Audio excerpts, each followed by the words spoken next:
What is he doing? What is he taking out? He's taking out. He has gloves. He has gloves. He has gloves He has in gloves. his hands. He has gloves. Gloves and what else? The blanket. Oh my God, that is my blanket. Oh my God, call the police, call. When 19-year-old Miya Marcona goes missing, it isn't the police who uncover the biggest clues about what happened to her, but her family. In fact, it was through their own investigation that they would not only uncover a suspect, but it was Miya's family who, through their own determination, eventually caught the culprit on camera. In 2021, 19-year-old Miya had just started her second year at Valencia College, where she was pursuing an associate in arts degree. She was balancing her education and employment at the Arden Villas apartments in Orlando, some 200 miles away from her close-knit family in Broward County, Florida. She also lived at the same apartments where she worked. Though they didn't know to be concerned at the time, Miya had recently asked several of her family members if they could come to Orlando for the weekend to see her. When no one could, she instead decided to fly home to Fort Lauderdale for a visit. Though her family was excited to have her back home, there was a chilling reason Miya felt like she needed to get away. Not knowing what was about to unfold, her aunt Simone later recalled this. I felt like she was a call for help when she asked us all to come this weekend and no one couldn't make it. I feel like it was a call for help and I wasn't there for her. At 5:06 p.m. Friday, September 24th, 2021, Miya sent a text to say she was waiting for the Uber to take her to the airport before she would fly home. After this, she suddenly stopped responding. All calls to her phone went straight to voicemail, and all text messages said that they weren't delivered. Given that Miya was incredibly close with her family and kept in near constant contact with most of them, they likely noticed something was wrong within mere moments of it happening. However, it wasn't until a few hours later that her family became certain something was amiss. Her grandmother and grandfather later spoke to a police officer and tried to explain her sense of urgency at the time. I would say about 6 or 6:15. My husband and I left our husband to go out to dinner. I said, strange, Miya hasn't called me. I called, and the phone just said, calling mobile phone. So I figured if it was in the area we were in, it was dark. So I called again, same thing.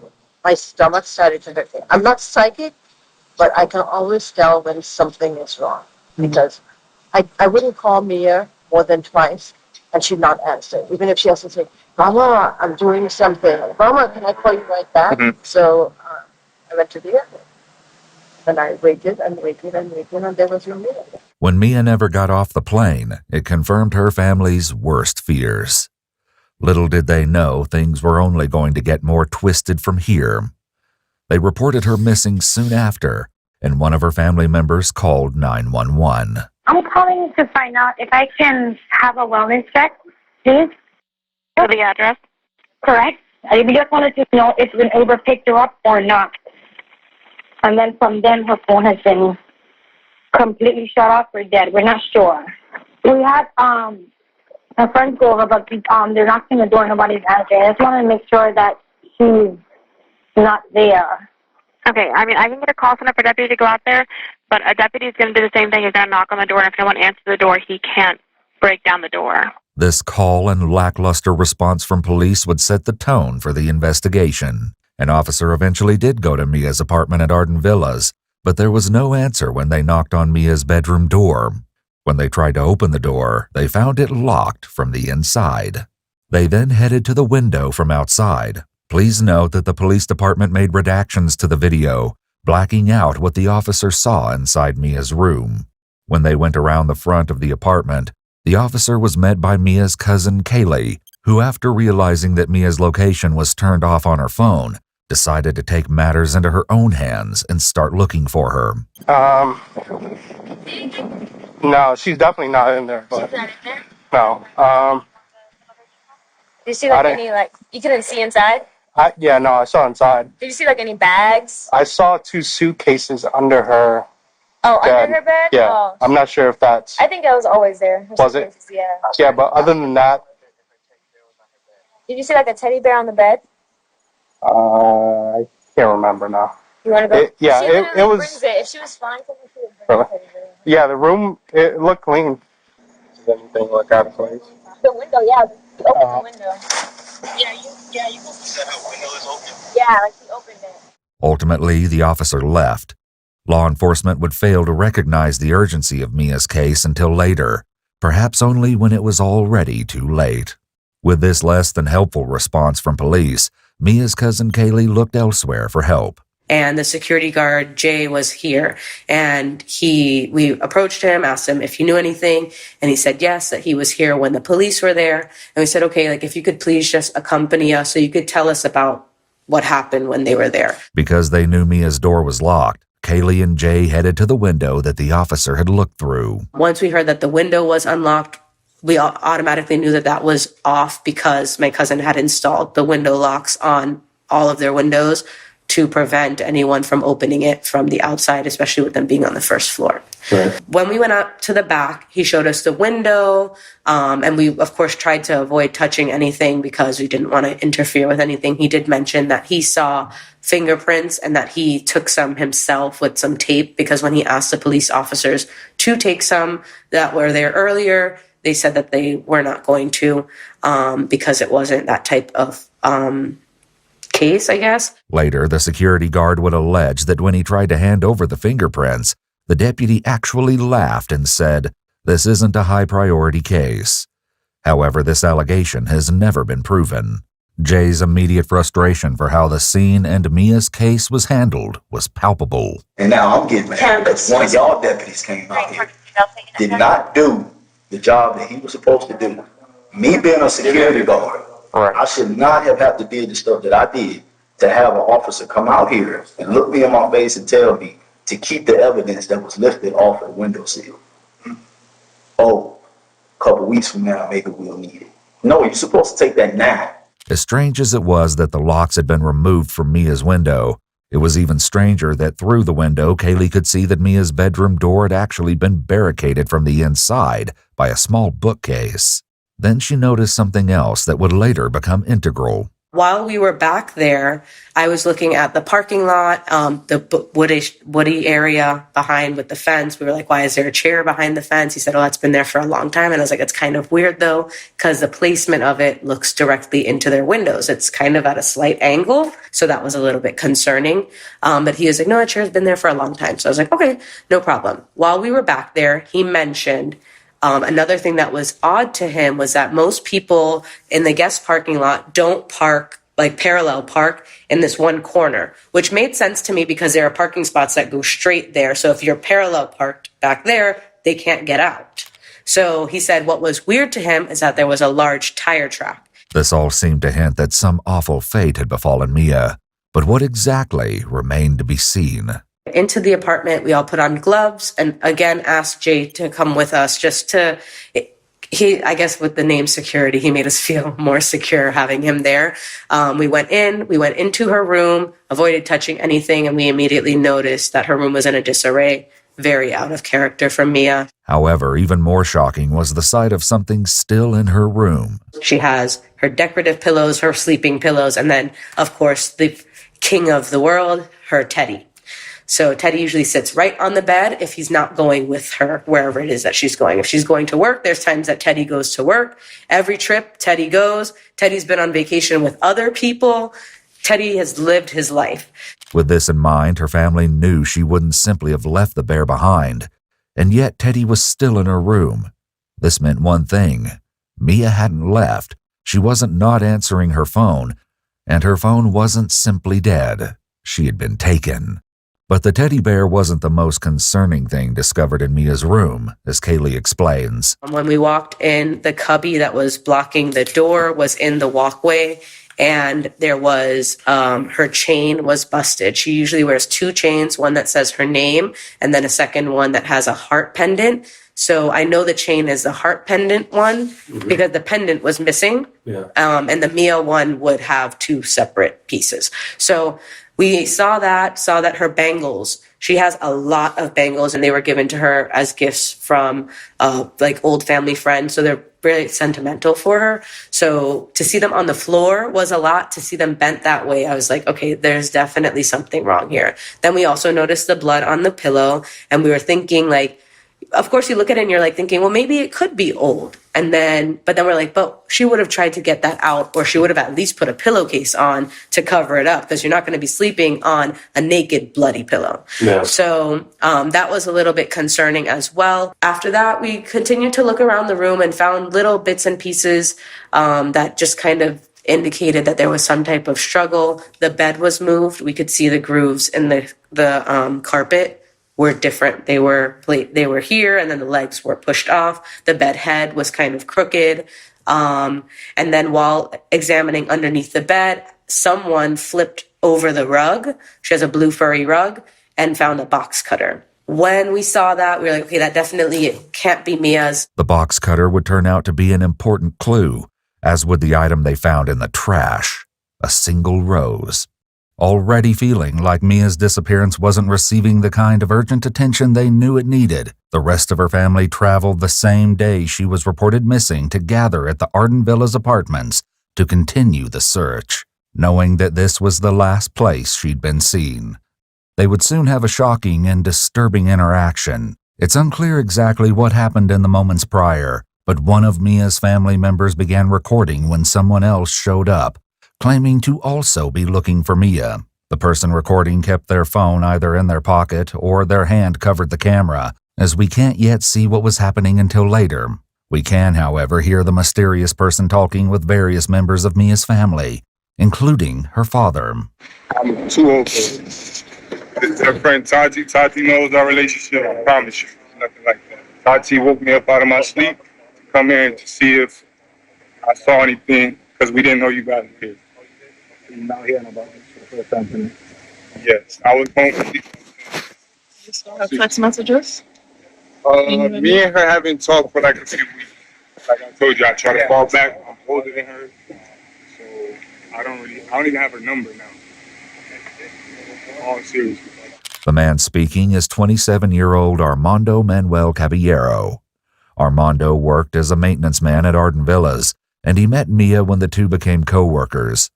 In fact, he'd started at Arden Villas right after Miya, around 2 months prior to her disappearance.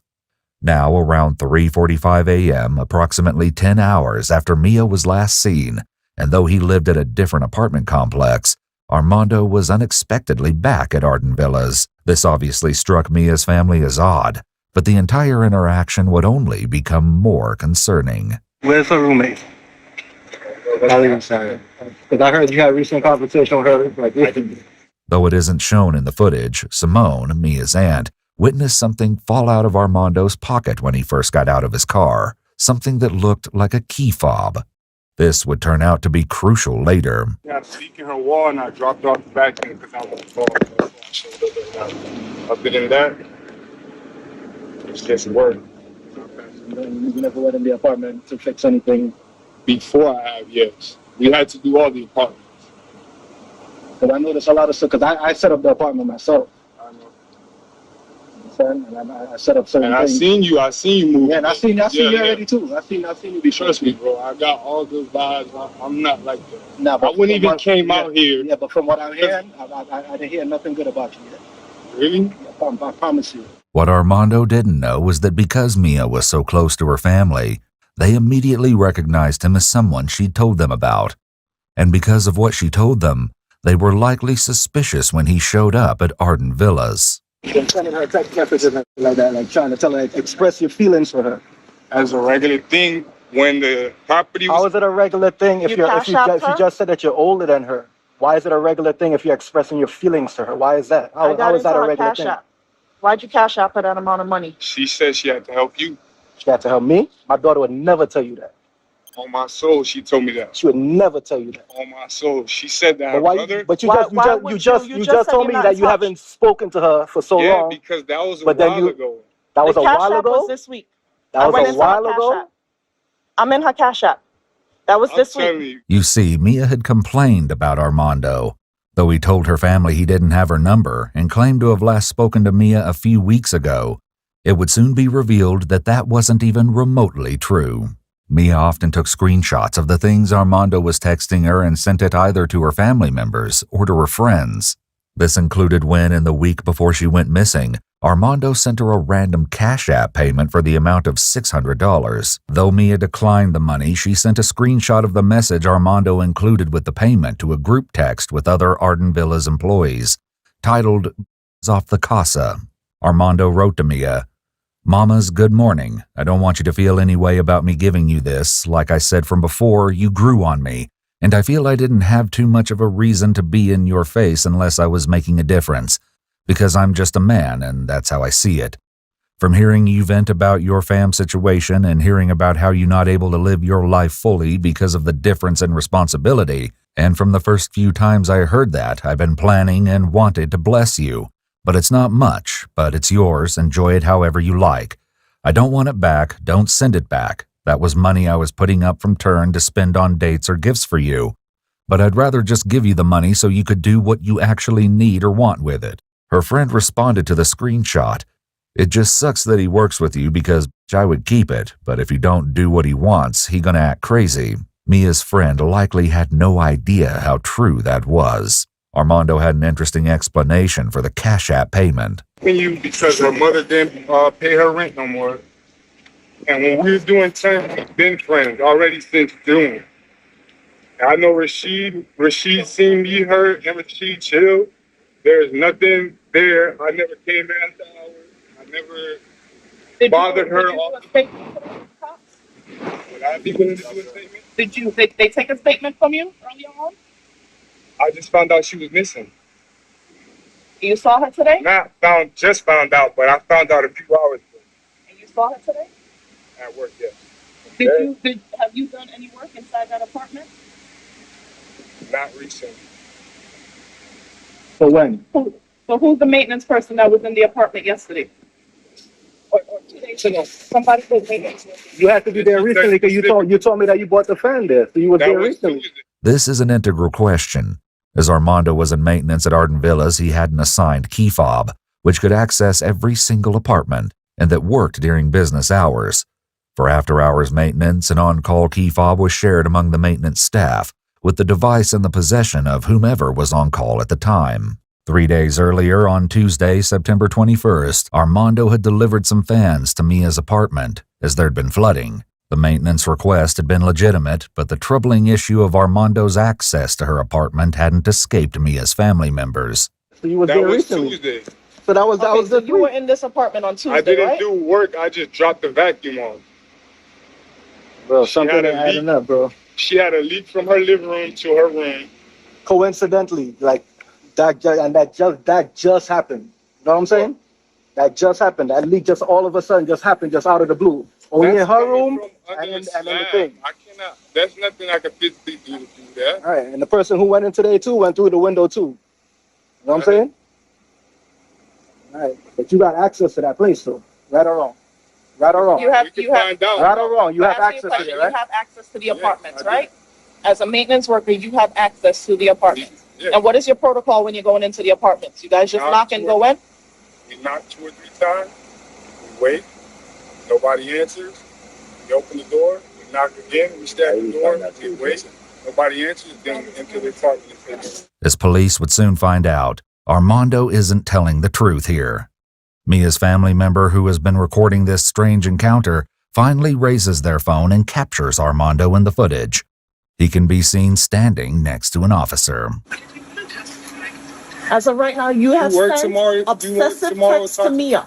We have all seen the text. You talked about giving her your life savings. You cash out her money, and you claim that you weren't in touch. Who told her It's give her on life text. savings? I never As a said matter of that. fact, we're going to get a police report to pull your phone records if that's the case. As it would turn out, because Miya had sent so many of the texts from Armando to her friends and family, the police didn't need to pull Armando's phone records to see that something was off. There's evidence of obsession, of something. You're fascinated with It's Miya. not only from my side, so don't try to make this. No one's saying that. It takes. She's not here to defend herself right now, so Obviously, we gotta she's talk to missing. you. So we're talking to And you, I who've been going completely back and respect forth that. I on understand text. that. That is your family. Right. But until we figure out what's going on, just don't beat me up. Nobody ain't beating you If I'm up. guilty, But why you would I put come yourself in the middle right here. You brought yourself over here. The entire interaction with Armando out front of Arden Villas was odd. But what Armando said next did nothing but raise suspicions against him. I've never done nothing bad to me. Never done it. The videos capturing this incident end abruptly after this, but Mia's aunt describes what happened next. Armando got in his car. The officer never searched the vehicle. I don't know if there's procedure. He never looked in the vehicle or touched anything, told him to wind down with nothing. The vehicle took off. They went to the maintenance room. They came back. Armando then left. After driving away from the officer and Mia's family members, Armando was seen again driving around the buildings with his lights off. One of Mia's family members noticed something else that was incredibly concerning about Armando. Here I noticed, so it almost looked like he had bronzer on because this area was like, it was puffed up and slightly bruised, like reddish. But how it was dark in the night when the light, you could see, when skin is stretched to a point that it shines, because of the swelling. Knowing what they did of his fixation with Mia, his return to the Arden Villas apartments the same day that Mia went missing raised red flags for her family. Little did they know, Armando was hiding another, even more disturbing secret. The next day, there was still no sign of Mia anywhere, and it was only now that the police would begin to take the case seriously, though slowly. Someone from the Harris County Sheriff's Office even reached out to the Orange County Sheriff's Office about Mia's case, and there appeared to be a distinct lack of urgency. Okay, it hasn't been turned over to a detective yet because it takes up to 5 business days. How to consider someone missing? No, there is a case number already attached to this, and there is a case. I'm just saying that they don't have it assigned to somebody, but if we make contact with her and we run her name, we know she'll be missing because she's in the system as missing. So who normally has? So you have a missing persons division? This is considered a missing persons, and they're not open today. They'll be open on Monday. As investigators finally started to look deeper into the case, they spoke with Marlon, Mia's father. So my theory as to what happened is that she was in the bathroom, or maybe she was now getting home. Either she was in the bathroom or she was now getting home, and the person was under the bed. Okay. The person was under the bed, and so they had the box cutter and everything. And either when she came in, they startled her, or when she was coming out of the bathroom. You understand? The person who we suspect is somebody who works here. I heard about it. Okay. Her family also gathered again, this time inside Arden Villas. Police officers came and they said they weren't going to do anything but file a missing person report. She's an adult. They can't do an Amber Alert because she's over 18. But according to that officer, this is a typical college room that doesn't seem to look obstructed or tampered with. He said they weren't going to do much until a couple days pass and it becomes more. If you haven't got any information, if you haven't heard from her. As news of Mia's disappearance spread, calls flooded in as people tried to give any helpful information to aid in the search. And what do you want to report? We just got a message saying that a girl had been missing since 5 p.m. yesterday, and me and my roommate around, I'd say maybe 7 p.m., and we heard a girl and a guy, and they were screaming, but it didn't sound like good screams. It sounded like really bad screams. And we actually went downstairs to see if we could find anything, and we heard a woman and a man screaming at each other, arguing in an apartment on the first floor. I don't know if this would be helpful information, but it was something that stood out to us last night. And after hearing about a girl going missing today, I figured I should report it just in case it could help. All of this was helpful, but Mia's family was already sure they had a suspect, Armando. Mia's family had been right. It did appear that Armando was obsessed with Mia. In one screen-recorded video, it can be seen that Armando was sending her long, multiple messages. Part of these messages say, quote, "You drew back, which I understand, because you a woman and you don't know me that well, so you need your boundaries. I know I come off strong and crazy." After screen-recording the messages, Mia sent the video to a group chat, writing, "When does it stop?" The issue of Armando's text messages would come up again and again as police began interviewing her friends. And Jasmine, can you tell me what happened in a group chat between you, Mia, and the other individual? Yes. So basically, we have a group chat where we talk about like normal things that are happening. But in this chat, there's just been multiple times where Mia like will send over screenshots like we do of like people that we're talking to or just things like that. Sometimes complaining or just having issues with like Armando sending her long text messages out of the blue, emotional messages to her even when she was barely giving him like real responses back, sending her long emotional messages, getting upset at her for not responding to him, all types of things. And from the start, her making it clear that although she did find him attractive or whatever the case may be, she has never necessarily wanted anything serious with him. They have never dated. They've never been involved in any aspect like that. That detail didn't seem to deter Armando. In one text to her friends, Mia wrote, "Then if I don't respond, we know he getting the paragraphs ready." I always found it weird with that because I'm like, she's young, like she's 19, she's a freshman. I always found him to be weird because I'm like, this girl is like a young girl. She's not trying to be tied down with you, like, you know? And she made that very clear to him. So that's just the thing for me.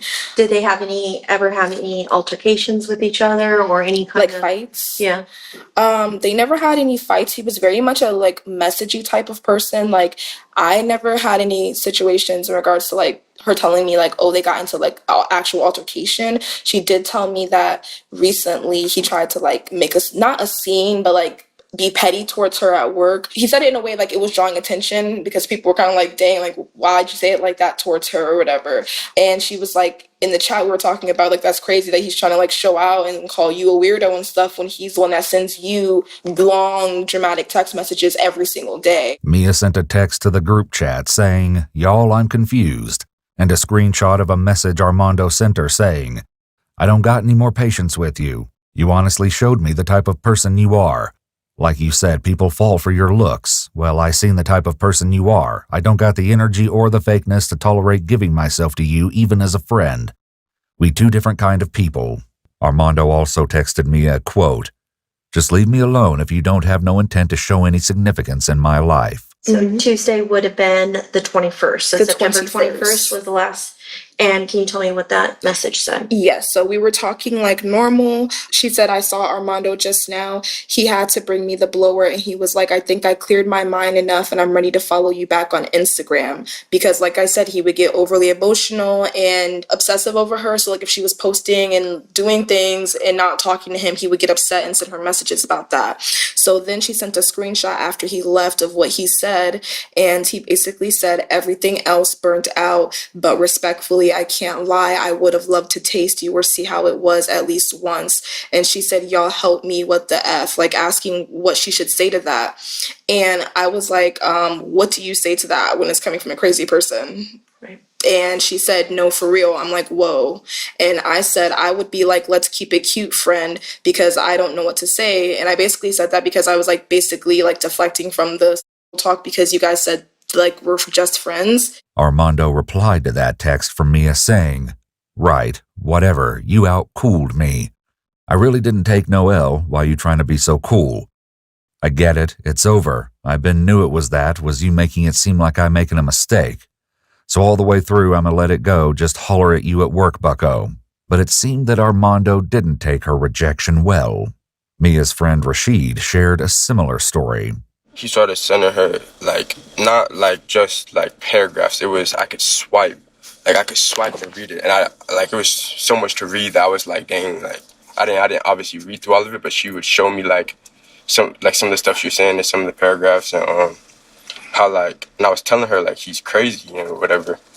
And he was buying her all this stuff. He was giving her stuff like every week. He got her like these flowers that were in her room, the blue flowers, because she had, I guess he overheard like a conversation that she wanted him or something, or I saw it on her phone or something. In another screenshot Mia shared, Armando wrote to her, "And you ain't showed one concern of even giving me the opportunity to gain ground with you.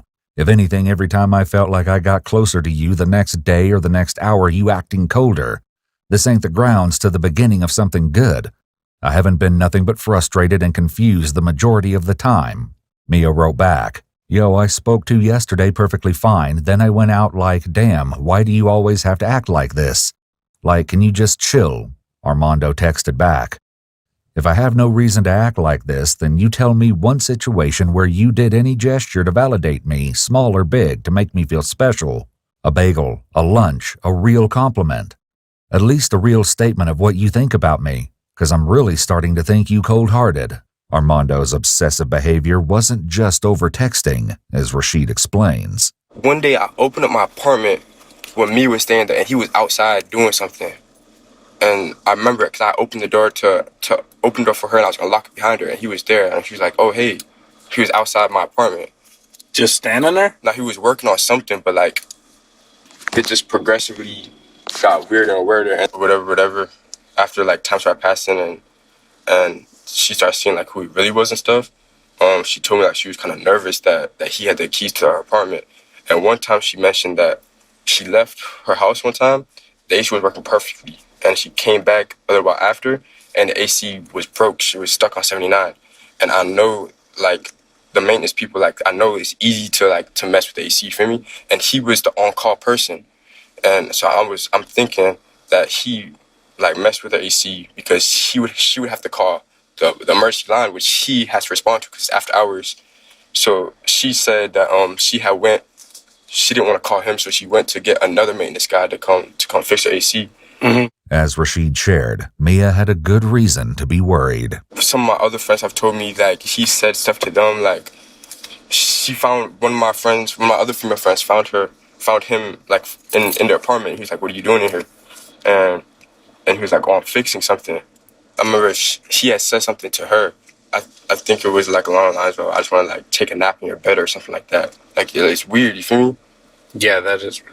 After speaking to another resident at Arden Villas, it seemed that there was a pattern in Armando's behavior. I had just gotten out of the shower too, and I heard knocking and maintenance. I didn't want to answer it because I didn't put in a report. And then I heard the door open and I heard it close. And then when I went out, they were still out there knocking, but I did hear the door open and close. I got dressed, opened the door, asked him if he needed anything. He said, "Did you put in a report for your dishwasher to be fixed?" I told him no. Perhaps finally realizing that Armando needed to be investigated, police spoke to his boss, Lemuel Arroyo. How would you describe Armando? I would say very, very peaceful guy, very easy to manage. You know, I was very happy with their performance. To keep eye contact, sometimes avoid eye contact. Now all this going on made me think, why sometimes when we're talking, he trying not look at me? I don't know. Although he was known at work to be private, Armando had been in a bit of trouble before. Years ago, after setting off firecrackers in his college dorm, he lost his football scholarship as a result. With his job at Arden Villas, he was attempting to start fresh. Friday, the same day that Mia went missing, Lemuel noticed that Armando's body language and behavior was off when he received his work uniform. But then when he left, he was shaking, even without we knowing all this was about to happen, you know? And you've never seen that before out of him? No. Noel, who worked in maintenance with Armando, also saw Armando acting strange on Friday. So he was more quiet, you thought? He was more quiet. Was that... I asked him, "Yo, you okay?" He said, "Yeah." You said the change you noticed was that he just seemed more quiet. Yeah. With this in mind, investigators take a look at the records of who used the maintenance key fob. While the officer only turns on the audio of her body cam a few seconds before the following footage begins, it appears they're talking about Armando. My biggest concern is he has right now a fob that can get him access to every apartment because he's on call. Mm-hmm. So I was going to have one of my employees just erase the fob, but the only way to do it is to literally go to each and every apartment door with the cancel key, because unless we have the physical fob, we can't just erase it. You have to go to each individual lock and do what's called an interrogation report, and then load that to the computer, and it gives you the lock history of everything. The worker from Arden Villas eventually gets the report on the lock history for Mia's apartment. This is that. That's my on-call maintenance fob at 4:34. So that's before, correct? Yes. But I don't understand why he would have been there. Is it Armando? Yeah. To most, this would seem like particularly damning evidence, but it only got worse. While checking out an apartment that was set up the same as Mia's, though not her actual room, the officer asks a chilling question. So he accessed her room at 4:30, correct? There's no service supposed to be in her room or anything like that, right? And I don't remember if I saw that he left with that fob. She would have been home, so if he was just hanging out, now I'm like worried. What if he was literally waiting for her? They've got my head all screwed up. I cannot believe it. Because of the record of the key fob, it was clear that 30 minutes before Mia's work shift had ended, Armando had entered her apartment. And it also seemed that he had never left, or at least there was no record of him leaving. Mia's key was then used to open the door at 5:06, and as the worker suspects, it looks like Armando could have been waiting for her. By reviewing the security footage, investigators spotted Armando driving a golf cart near Mia's apartment, which coincided with the times the maintenance key fob showed it was used on her front door. They also uncovered what they believed to be the last image of Miya as she walked to her apartment just before she went missing. While there was the possibility of an innocent explanation, on Thursday, September 23rd, Armando had asked Miya if she would have time to talk about something mysterious on Friday, the day she went missing. Miya had replied, "What do you want to talk about?" Armando wrote back, "It's nothing big, but if your day is busy." "It's whatever," Miya replied. "I'll let you know how my day goes." However, there was one other piece of evidence that didn't quite fit. 2 hours after Miya went into her apartment, Armando called the Arden Villa's office staff and asked to be let into the front gate as he was responding to a maintenance call that was made around 7 p.m. Just 5 minutes later, someone used Mia's key fob on the exterior lock of her apartment. It would be nearly impossible for Armando to have been at the gate of Arden Villas and then 5 minutes later unlocking Mia's door. The question was this Miya herself, and was the timeline of her disappearance a few hours later than her family believed? Or was this evidence of her kidnapper using her key fob? While the police may have still been collecting evidence, Mia's distraught family members already felt certain that they knew where to look for answers about Mia's disappearance, with Armando Caballero himself. While continuing their search for Miya, some of her family members decided to begin surveillance of their own, and they would soon uncover some of the most chilling evidence yet. I happened to overhear Armando's address when he was giving it to the officer. And I said, I'm going to do a pit stop. Put it in the GPS, and then we continued to his house. He didn't see us at first. I made a U-turn, and I went into the parking lot across the street from him. Here's his apartment complex. Here's my vehicle facing him. That's when he started touching the indentation of his car. He tried leaving the complex last night with his lights off, and he hit another vehicle. He was touching, so his vehicle is dented. It became clear to them that the police hadn't searched Armando's apartment yet. It was then that they once again began recording, this time catching something truly shocking on camera. He has gloves. He has gloves. He has gloves He has in gloves. his hands. He has gloves. Gloves and what else? The blanket. Oh my God, that is my blanket. Oh my God, call the police. As they watched, Armando carried a blanket that had once belonged to one of Mia's family members and that had since been given to Miya into his apartment. He knows what we look like, and he's looking to see He who's walked up following to him us. or whatever. Where the are the police? Miya, Kaylee, call them back. I'm He's videotaping. Don't you? I'm videotaping him. That's why I can't call. As unsettling as this discovery was, the incident with Armando was far from over, and it would only become more chilling. Later, Mia's Aunt Simone shared with detectives what had happened after they stopped filming. Someone's got I started trembling. I couldn't drive anymore. I just pulled in. Another Hispanic guy got out of another car, 2 cars down, came across the street. He videotaped the truck. He videotaped me. He took pictures of me. He took pictures of my license plate. Then he told me, get out of your truck. Get out of your truck. I didn't get out. He laughed. Across the street, he went back, and he does this again. This behavior, along with the discovery of Mia's blanket, seemed to solidify, for her family at least, that Armando was behind Mia's abduction. However, this interaction with Armando would come back to haunt them in the most chilling way. Armando then left his apartment, but returned 10 minutes later. When police were able to find Armando and tell him that they wanted to look inside his apartment, he surprised everyone. He gave permission for Mia's family to search through his apartment while the police stood by.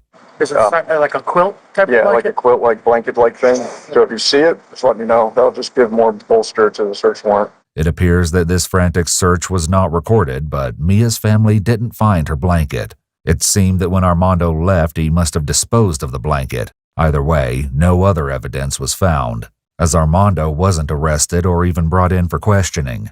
In fact, soon after, he ended up leaving his apartment around 3 p.m. Approximately an hour and a half later, he was officially named as a suspect in Mia's disappearance. But to her family's frustration, he was already gone. His apartment was then secured, and at around 6 p.m., more than 24 hours after she was last seen or heard from, the Orange County Sheriff's Office released a missing persons bulletin for Mia. By now, it was becoming clear to at least some that the police knew they hadn't started their investigation as soon as they should have. Oh, you know, check the report, I guess. I mean, if they saw the blood and everything, it doesn't take long for... That was the end of it. Just some miscellaneous papers and stuff. Passport, about 30 euros. Wallets, checkbook. Cards. It was around this time that calls began flooding into the police department, but not to aid in the search for Mia, but rather because Armando's friends were calling to complain about Mia's family and their investigation. Yesterday, they pulled up to my house. I don't know if they were following my friend Armando, because my friend Armando, supposedly he was talking to the girl that's missing. I had no idea what was going on. I came to my house, and then some fat bald guy came to my house. He was yelling at my friend, "Oh, you kidnapped my daughter! You kidnapped my daughter!" I'm like, I don't really know what's going on. I literally just came from my girlfriend's house. What's going on? I'm confused. He was, "Oh, my daughter's missing. He kidnapped my daughter." And I'm like, I don't understand what's going on. I'm like, I'm so confused. And then they just came to my house. They were at my house and just like arguing. I'm completely lost now. But even Armando's friends had questioned him about his possible involvement in Mia's disappearance. Yeah. And I was trying to ask him, like, yo, you sure you didn't do anything? And my mom was on the phone too. I'm like, my mom was like, yo, you sure you didn't do anything? Are you 100% sure? And I was trying to like, make sure, because that's someone's child that's missing. Yeah. I was like, yo, you sure you didn't do anything? He was like, nah, I didn't do anything. I didn't do anything. And my mom prayed for him on the phone. My mom said, if you didn't do anything, God will protect you. And if you did something, you will reap what you sow. Along with looking for Mia, law enforcement continued to search for the now missing Armando. Based on him using the maintenance key fob to enter Mia's apartment a half hour before she returned home from her shift, the search escalated when an even more disturbing piece of information was revealed. Jessica Decker, a manager at Arden Villas, had found something strange. Then the other thing that concerned me was there was an on-call message last night at around 7:01, and the message said, "This is Tristan Thompson. It's on the first floor. It's just on the opposite side of the apartment." Yeah. And it said the AC was out. Okay. It's a female unit, and an officer went over there the evening and knocked on the door, and they didn't call emergency maintenance. Okay. And that concerns me because of the timing of the last fob reading, which was 7:16, where her fob was used, but nothing was locked. So we got that on call at 7:01. Mm-hmm. He called my leasing manager at 7:11, saying that the gate wasn't letting people in, and she had to talk him through how to manually turn it off. It was now clear that the fake maintenance call had actually been made by Armando, and the call he made at 7:11 p.m. to the office staff to open the gate on the night of Mia's disappearance had been his attempt to establish an alibi.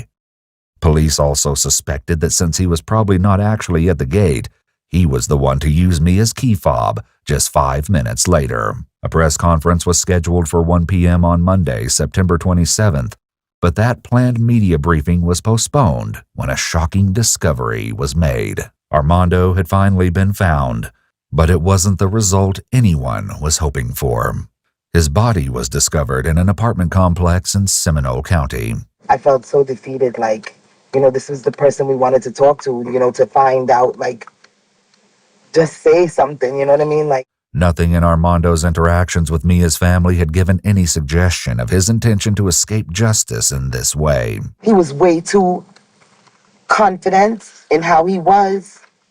He did not come across as discombobulated at all. He came across more like frustrated that we were bothering him. Yeah, maybe the case. You understand what I'm saying? Despite this shocking development, there was still no sign of Miya. Getting dark again. Mm-hmm. You know what I mean? It's a little girl, and she's out there by herself. You know what I mean? We don't know. We don't know where she is. I know. We don't know if he's done something to her. We have to find this time, Lord. We are trying. Tragically, just over 1 week after she went missing, Mia's body was found. On Saturday, October 2nd, 5 days after Armando was found dead, Mia's body was discovered in a wooded area behind timber-scan condos in Orange County. She was found with her red purse and wallet, wearing jeans, a bra, and a robe, and a necklace with her name. Her body was mostly skeletonized and bound with black tape around her wrists, ankles, and across her mouth. Due to the state of her remains, a cause of death couldn't be determined. However, there seemed no doubt as to Armando's guilt. Mia's blood and hair was eventually found among some of Armando's belongings. According to Orange County Sheriff John Mina, "We're not looking for any other people. We believe pretty conclusively that Armando Caballero is responsible for this crime, and there's not any other person or persons that we're looking for in this case." Given the evidence, including the broken jewelry found in her room, along with bloodstains, police speculate that when Miya entered her apartment, Armando attacked her, and a struggle ensued. Investigators believe he killed her in the room, and then, using her bedroom window, put her body into the trunk of his car. Just 46 minutes after Miya entered her apartment at 5:06 p.m., Armando's vehicle was seen leaving Arden Villas. He then went to his apartment before returning again to Arden Villas for the fake maintenance call. Phone records and GPS data show that he then went to the woods, where Mia's body was later found. The Marcano family eventually filed a wrongful death lawsuit against Arden Villas, claiming negligence in Armando having unfettered access to Mia's apartment. They also filed a lawsuit against the sheriff's office and 2 officers for civil rights violations and negligence, describing the department as failing miserably in its duties. There has yet to be a resolution for the lawsuit. Mia's law has been introduced to impose higher levels of background checks and limitations on the use of master keys, limiting access to private residences, and affording tenants the safety and security Miya deserved.